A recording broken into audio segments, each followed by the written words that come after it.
All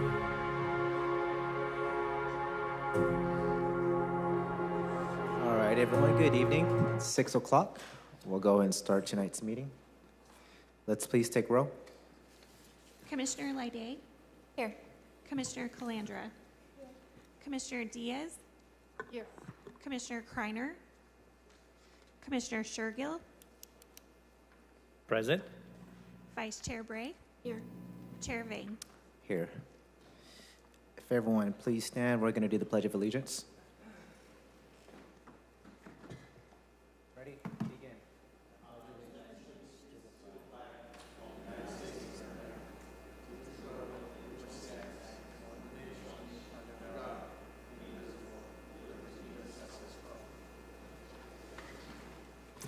I'll now go ahead and read the procedures for the meeting.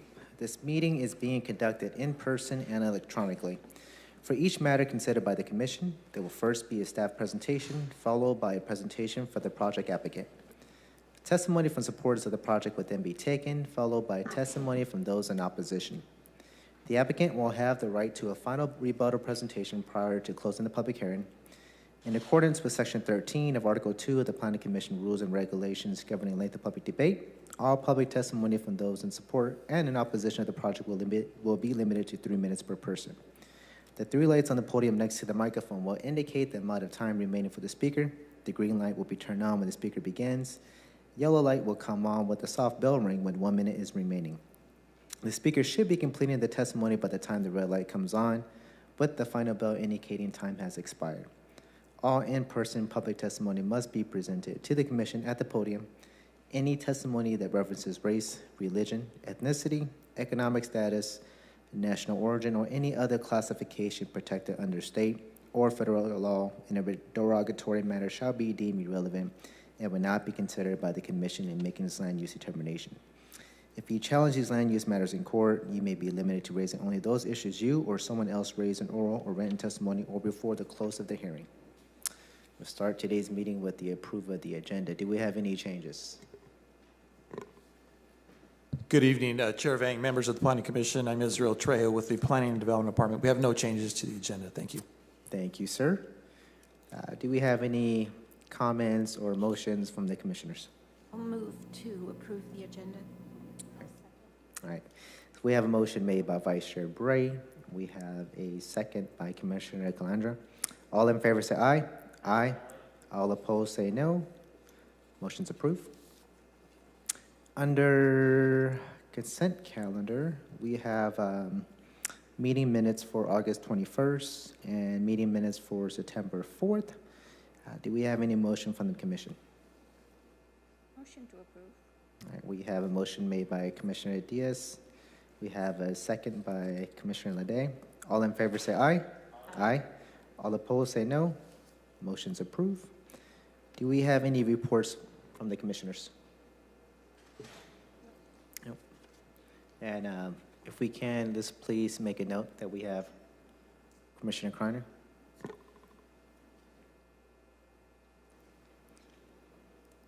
All right, so on to new matters. We have, this is item ID 241333. Hearing to consider vesting tentative track map number 6466.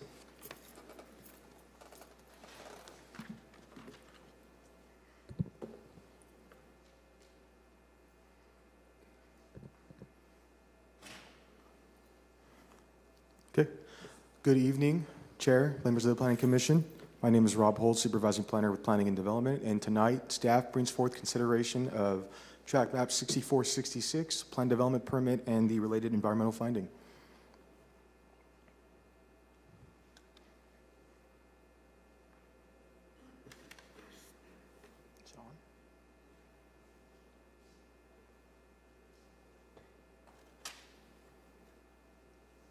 Thank you. The subject property is located on the north side of East Church Avenue between South Fowler and South Sunnyside Avenues. Next slide. The subject property has a planned land use designation of medium density residential and is surrounded by community commercial to the east, open space neighborhood park, as well as medium density to the north. medium density to the west, and medium low density to the south.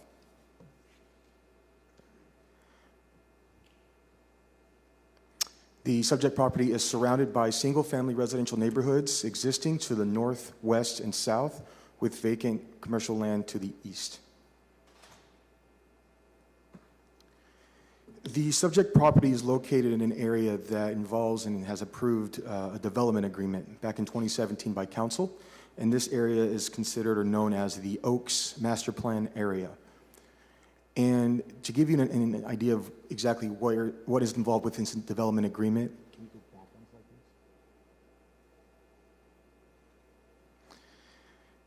it includes the subject property, the subdivision to the north between Fowler and Sunnyside, the existing adjacent subdivision to the west, and the remaining the remaining vacant properties on the north side of Church Avenue, both between Fowler and Sunnyside.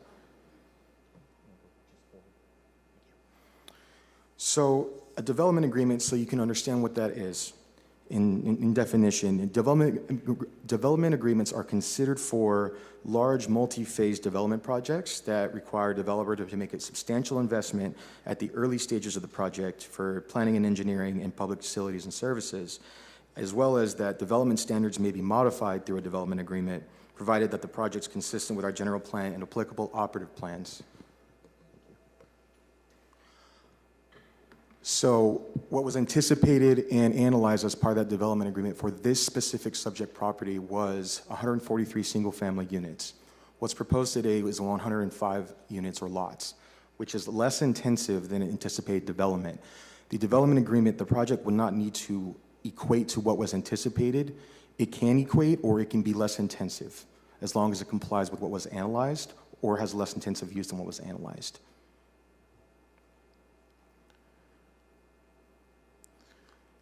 And just to mention development agreements, when there's a confliction with our development code and the development agreement trumps or prevails over the development code in that sense. And I want to bring that up just so I can bring up something just in a quick second. So the subject property is approximately 11.97 acres. Again, proposed as 105 single-family lots with a density of 8.77 dwelling units per acre. This is in the RS5 zone district with medium density residential, which allows for between 5 and 12 dwelling units per acre. So this is almost right down the middle in terms of what the density range allows for and is compliant. The project does include a planned development, which planned developments allow for flexible development standards from our standard code. In this case, the only development standard that is being reduced is the minimum lot size. For RS5, it's 4,000 square feet, and they are anticipating 3,132. The minimum is 3045, but the average is 3132 square feet. So with that, it allows for planned development, which we do have objectives and policies within our general plan that promote innovative lot designs when applicable. And in this case, it would be. There is a 15-foot landscape setback requirement along Church Avenue, which they are providing. And so this is where the development agreement comes in place, or a part of it does, the open space requirements. Our code does have open space requirements, but as part of this development agreement, for all single-family residential projects within that area I specified earlier, there's an agreement for a park amenity and a trail. And that trail is along the east side of this subject property that leads to the park, which is centralized to the north, as well as the west side, although that west side was already included in a separate project to the west. So that park and trail essentially replaced the standard development code requirements for open space that would apply to this project if it did, but it doesn't. So that trail in that park space replaced that requirement for all subdivisions in this Oaks Master Plan area. The District 5 Project Review Committee had two different recommendations as part of this project, and one was 3 members recommended increasing the lot sizes to comply with the subdivision to the west, and then have 2 lots converted into open green space. The other recommendation was that the lot sizes should remain, but that 4 to 6 lots be converted into green space. And as I explained, that green space requirement is under the development agreement as this park amenity and the trail. And the park amenity includes a basketball court, workout stations, things like that. So With those recommendations, again, the plan development garners the minimum lot size reduction as well as the open space with the trail and the park amenity. The traffic planning public works conditions, there are 2 applicable for this project in the development agreement as part of its current phase, and that is at Church and Fowler, that there be a future installation of a traffic signal prior to occupancy. And that's, you can see that as the yellow star in this picture here with the subject property in the red boundary. That is currently under construction as we speak, so that's underway at the moment. The other requirement is that at Jensen and Fowler, which is the blue star to the south of that, that there be a modification of the existing traffic signal to allow for left turn phasing at the north and southbound approaches prior to occupancy. That has been completed already, so that's already in compliance. And then they would have to pay standard traffic fees along with those requirements. And with that, I just want to leave off with what the subdivision would look like if it were built today in the existing development surrounding it, and it will connect to the subdivision to the west as well as provide a connection to Church Avenue. And with that, staff recommends adoption of the environmental assessment, the approval of the track map, and the approval of the plan development. And that concludes my presentation. Be happy to answer any questions you may have. Thank you, sir. Do we have any questions from the commission? I see none. Thank you very much. Do we have the applicant?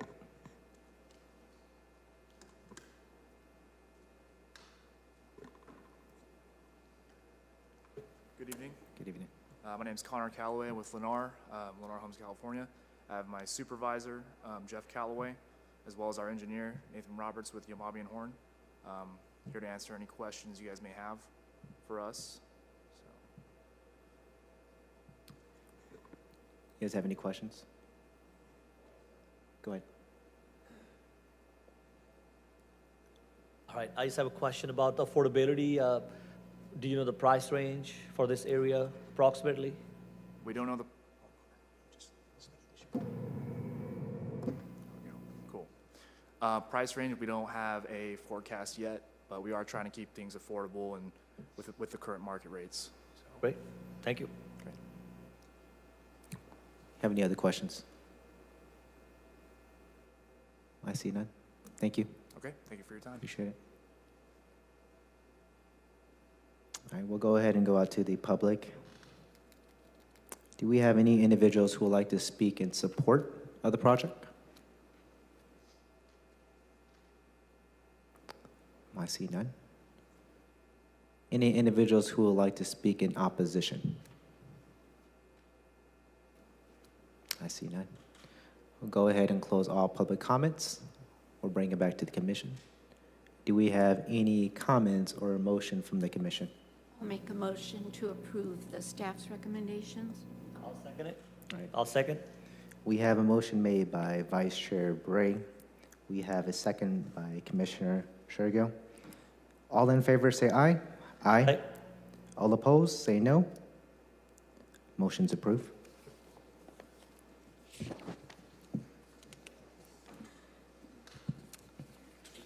The next.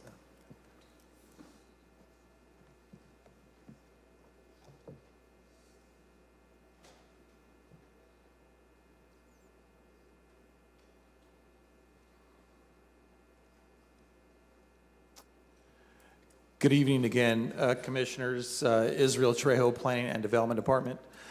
Tonight I have a workshop on the Subdivision Map Act. Definitely going to be taking a kind of a higher level, 20,000 foot level review of the Map Act.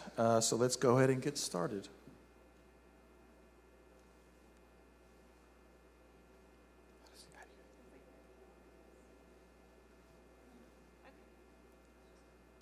Thank you. I'll just say next for the next slide. So there are 3 questions I hope to answer at the end of this presentation.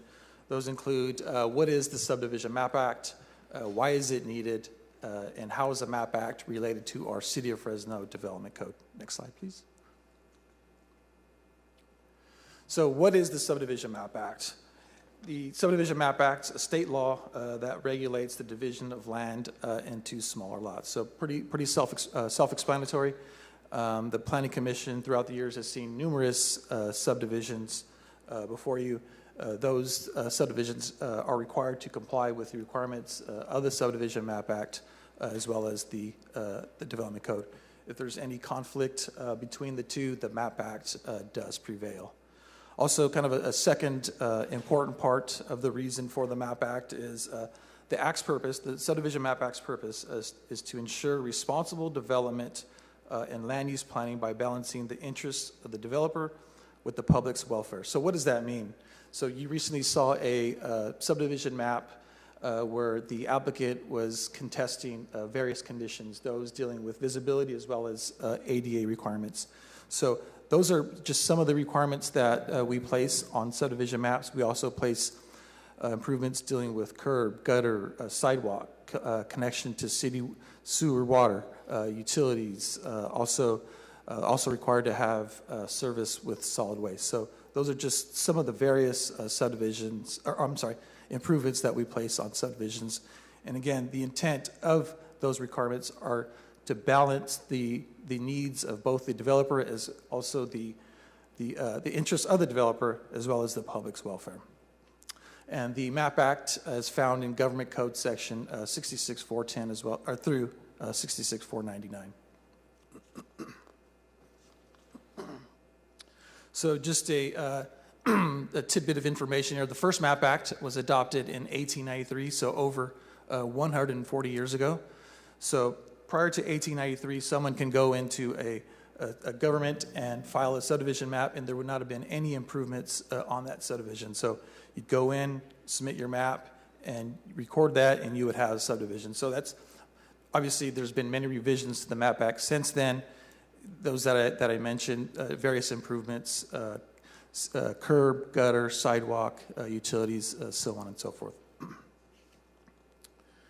So there are 8 chapters that are within the Subdivision Map Act. I'm definitely not going to go into the detail of any of them, but just want you to know that there are 8 chapters within the MAP Act. Some we deal with more than others. Just going to briefly touch upon some of the sections. So Chapter 1, general provisions and definitions. So that section of the MAP Act goes over, what is a subdivision?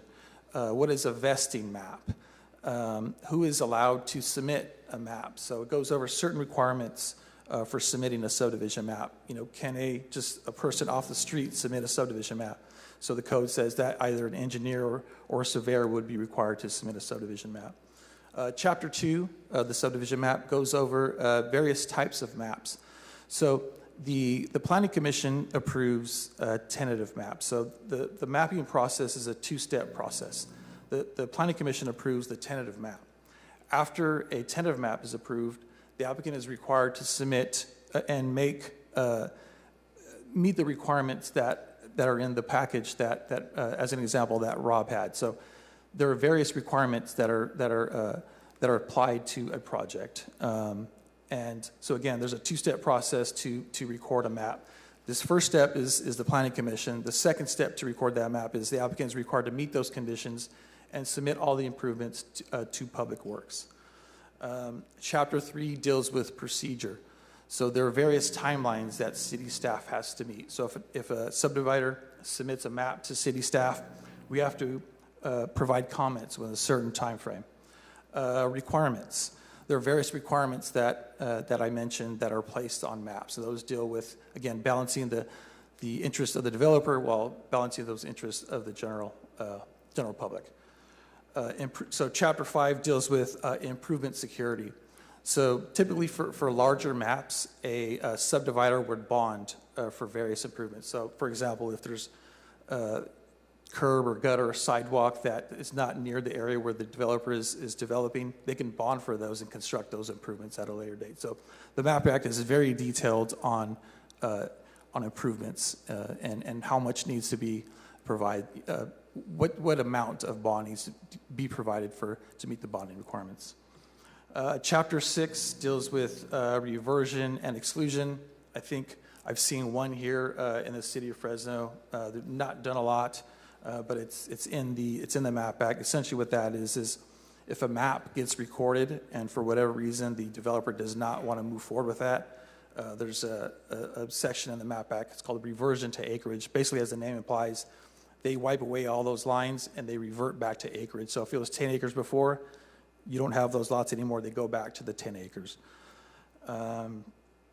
There's also a Chapter 8, the Starter Home Revitalization Act. So that's a new section that was added in 2021.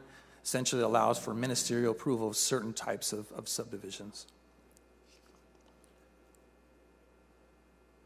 So when I started the presentation, one of the questions that I hope to have answered is, how does the MAP Act relate to our development code? So the Chapter 15, Part 4 of our development code is referred to as the subdivision ordinance of the city of Fresno.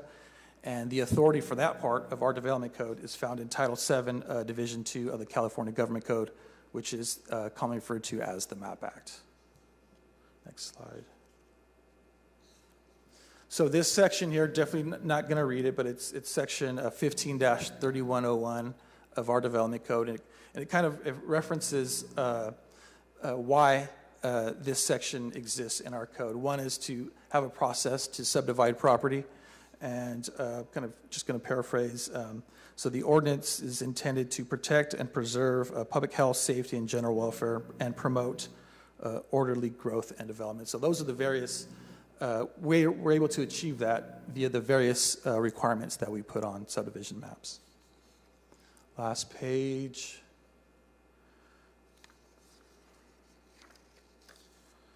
So these are some of the requirements that we look at when we approve, when we're reviewing maps. So the first section, ensure that the design and improvement of subdivisions is consistent with and promotes the goals and policies of the general plan and applicable operative plan. So we look at general plan policies. We look at the plan land use. We look at zoning to make sure that the map is consistent with existing zoning. Second item that we look at is, does the map provide for adequate access and circulation across all modes of transportation? So we want to make sure that the subdivision is walkable. Want to make sure that it has access for public emergency response. So typically a subdivision is required to have 2 points of access. That way, if one point of access is blocked into that subdivision, emergency response, paramedics or fire department or police department can get into that map through a different street. That way they're able to get into that subdivision via a different street.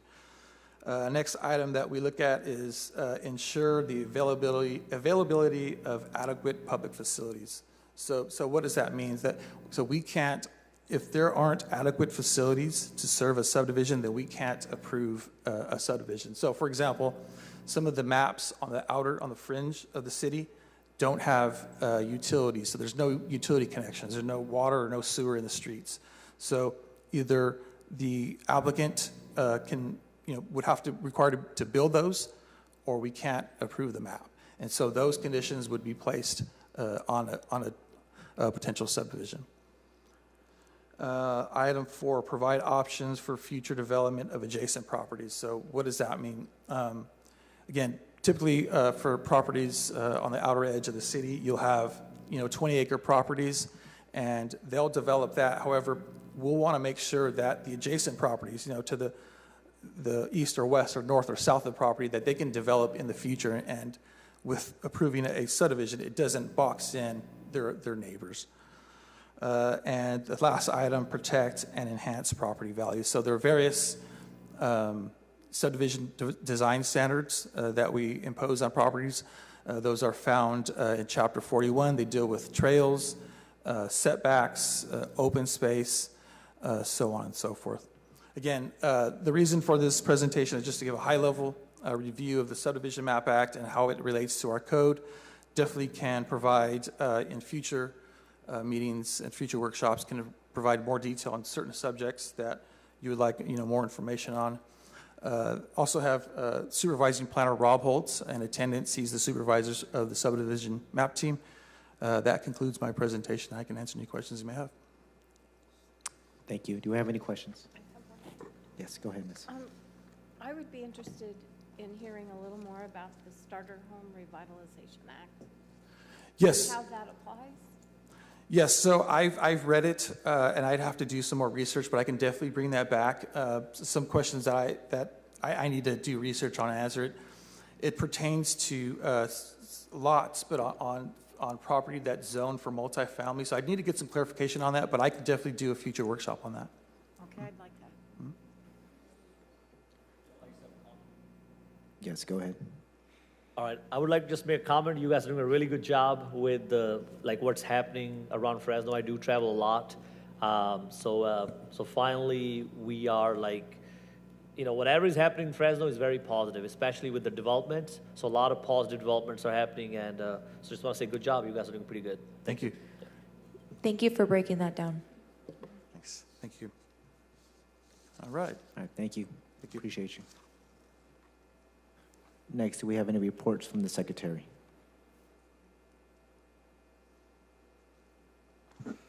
Good evening, Chair. I would just say that as we move through the year, if you have specific items that you'd like to see on training, we'd be happy to provide those for you. So just let us know. Thank you. Commissioner, we'll work on getting those added in. Thank you. Thank you very much. Next, do we have any unscheduled oral communications?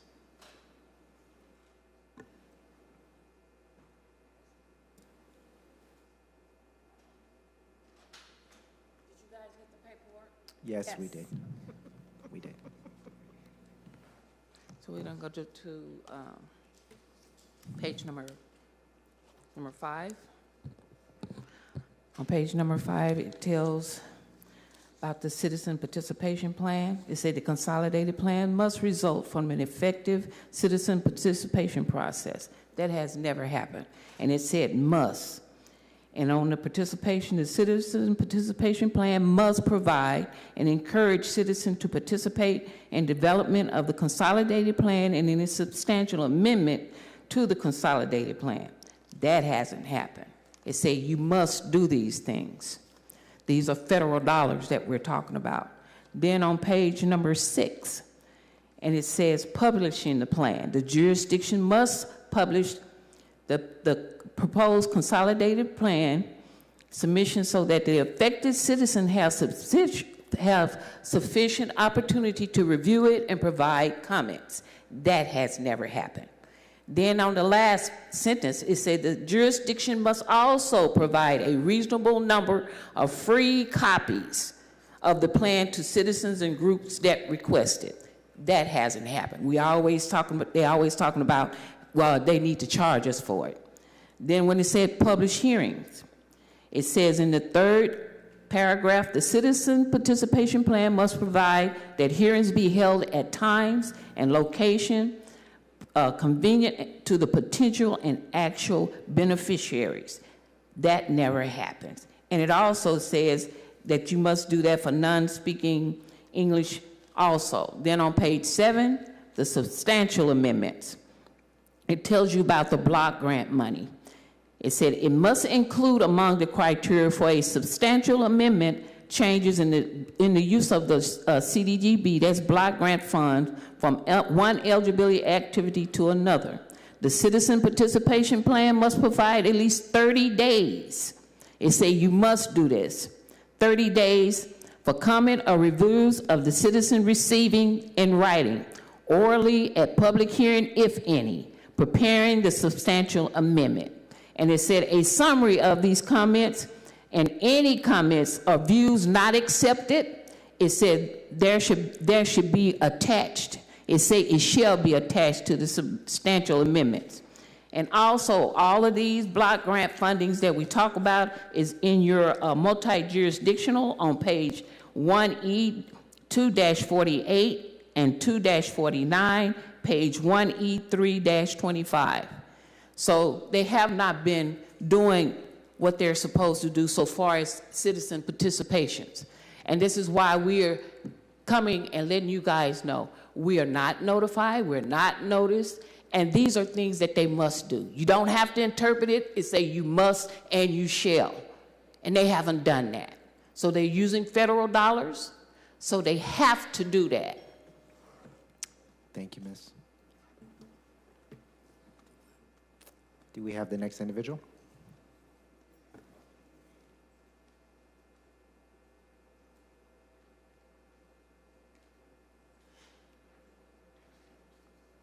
Any other individuals who would like to speak during unscheduled oral communications?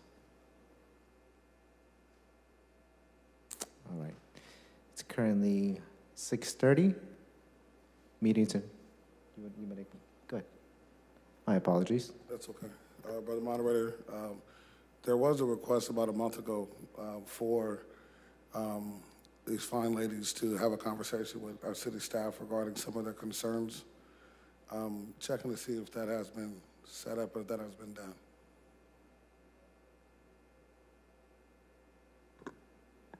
So on the specific application that was submitted that you addressed a couple of weeks ago or a couple of meetings ago, yes, Israel, I believe, met with the individuals about that specific project. And when we brought it back that night, that second hearing, that was discussed at that time. Yes, so I can briefly go over that, Commissioner, if you'd like me to. So yes, we met with the ladies that spoke on the appeal of the subdivision map. Maybe it was a tender parcel map maybe 4 or 5 weeks ago. So we believe we answered their questions. I have one comment. We consistently hear when something comes before us, people, whatever area they're coming from, that they did not get noticed. And yet the staff says we noticed everybody within 500 or 1,000 feet.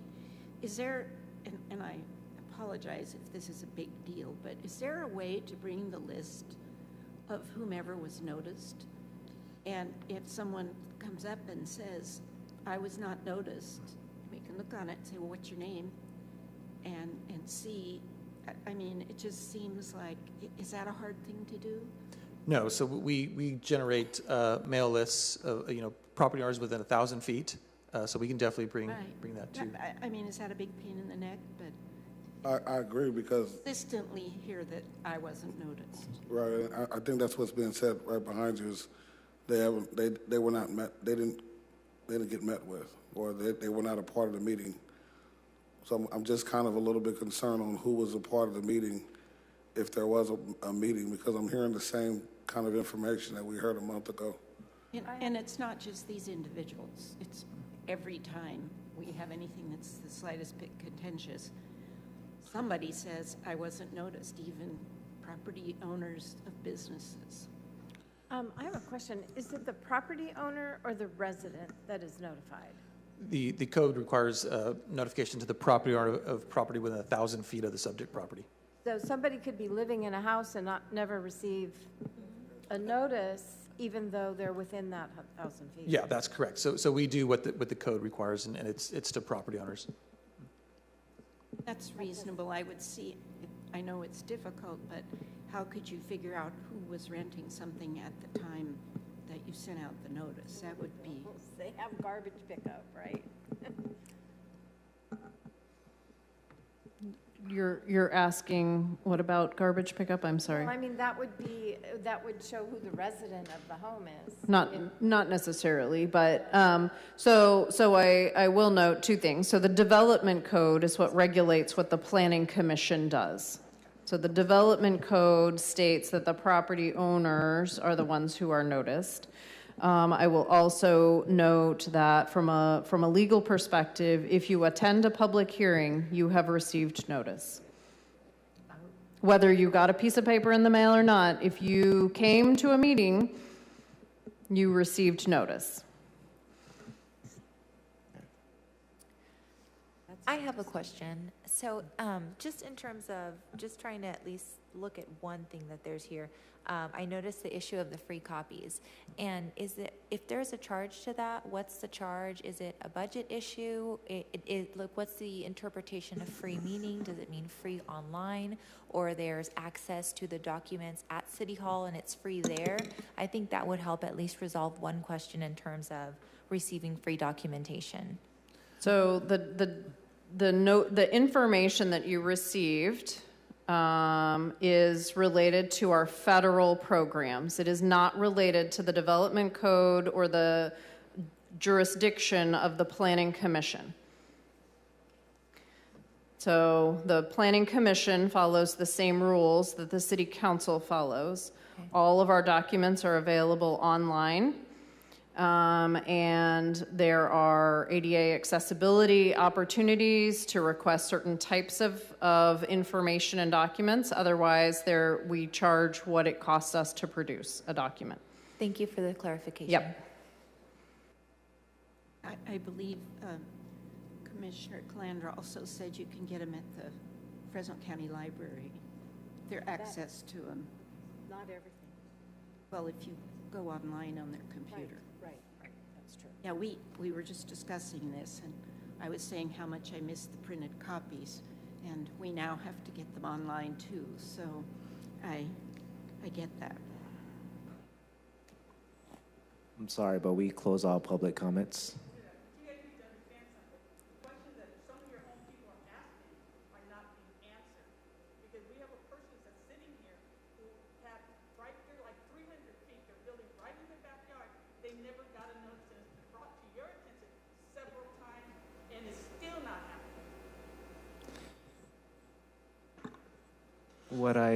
If that's the case, I mean, I would just make sure we get with the staff, and if we can generate that list, I think that's going to answer a lot of these questions too. Okay, so if we can just have staff. Yeah, so I'll get the address of the location that the lady's referencing, and we can get her information on that project. And keep in mind, not all projects are noticed, right? If they're by right. So if there is a permitted use and it is a development permit is not noticed, right? So only conditional use permits, plan development permits, variances, et cetera, are noticed. So not all projects are noticed. So if it is a permitted use and they're following all of the requirements, that is not noticed. Thank you. But moderator, just real quick, and if this can't happen, I understand. Is there a way that we can guarantee that a meeting, because this group comes back every time we meet, and it would be great for us to know up here when a meeting is set with them. That way we can basically, at our next time, if someone was to say there was not a meeting, we can say we know that there was a meeting that was set, or we can hold each other accountable. Otherwise, I think we're going to keep having this back and forth dialogue with who met with who or who did not meet. Is there a way that we can hold ourselves accountable as well as our staff hold us accountable and our general public? If we're here right now, is there a way that a meeting can be set? Because what was just stated was stuff that is on page 6 and page, I believe, 7, that is basically stating something needs to happen, X has not happened. A public meeting needs to happen. Jurisdiction must provide X number of copies. Well, if we can have a meeting on that where that is either stated it has happened or it hasn't, then we can maybe move past, or we can deal with the meeting not happening. Am I making any sense? Yeah, so again, that relates to all of our federal HUD programs. It does not relate to the jurisdiction of the Planning Commission, right? So yes, and we can provide through, we have all of the documentation of all the public meetings that have been held for the annual action plan, the CAPER, the consolidated plan. We have all the documentation and records of people who have attended, who have been noticed, who have been provided documentation, who've actually provided comments. So if you would like for us to provide that to you for those federal documents, we can certainly do that. Yep. Just to reiterate, those documents that they went over is for the federal HUD programs. Okay. All right, guys. Any other comments or questions? Okay. It's currently 6:39. Meeting is adjourned. Have a good evening.